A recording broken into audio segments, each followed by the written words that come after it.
श्रीराम जय राम जय जय राम। श्री सद्गुरु ब्रह्मचैतन्य गोंदवलेकर महाराजांचे प्रवचन 19 नोव्हेंबर। भगवंताजवळ काय मागावे? परमात्मा कसा असतो म्हणून विचारले तर काय सांगता येईल? तो तर नाम, रूप आणि गुण यांच्या अतीत आहे, म्हणून आपल्या भावनेने जसा पाहावा तसा तो आहे असे सांगता येईल। म्हणजेच सर्व काही आपल्या भावनेवर आहे। आपण त्याच्याजवळ काहीही मागितले तरी तो द्यायला तयार असतो।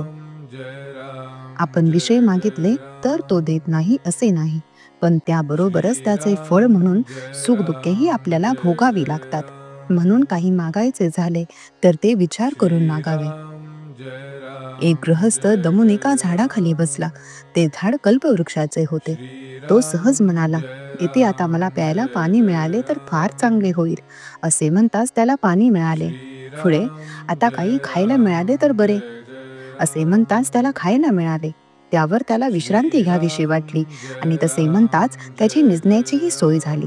पुढे त्याला वाटले की आता इतके सर्व मिळाले, तेव्हा इथे माझी बायको मुले असती तर मजा आली असती।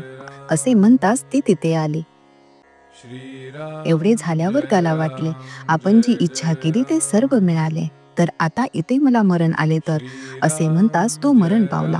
म्हणून काय की विषय मागत गेले तर त्यापासून विषयच वाढत जातात। तेव्हा ज्यामुळे आपले कल्याण होईल असे मागावे। एका भिकाऱ्याला राजा म्हणाला की तुला काय मागायचे असेल ते माग। त्याने आपल्याला पांघरायला घोंगडी मागितली। समर्थ द्यायला भेटल्यावर त्याच्याजवळ काय मागायचे हे नीट विचार करून मागावे। म्हणूनच भगवंतापाशी त्याच्या भक्तीची याचना करावी।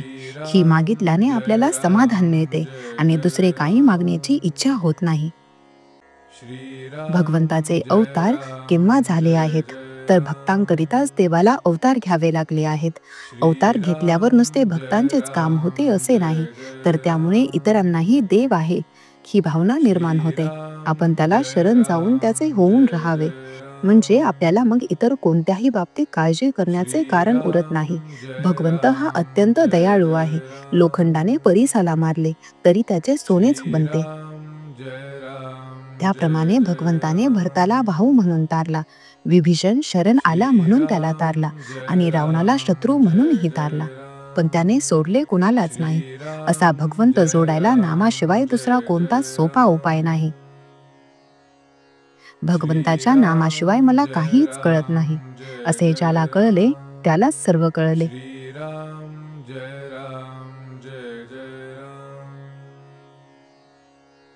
श्रीराम जय राम जय जय राम।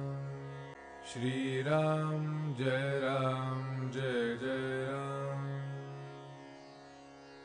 श्रीराम जय राम जय जय राम।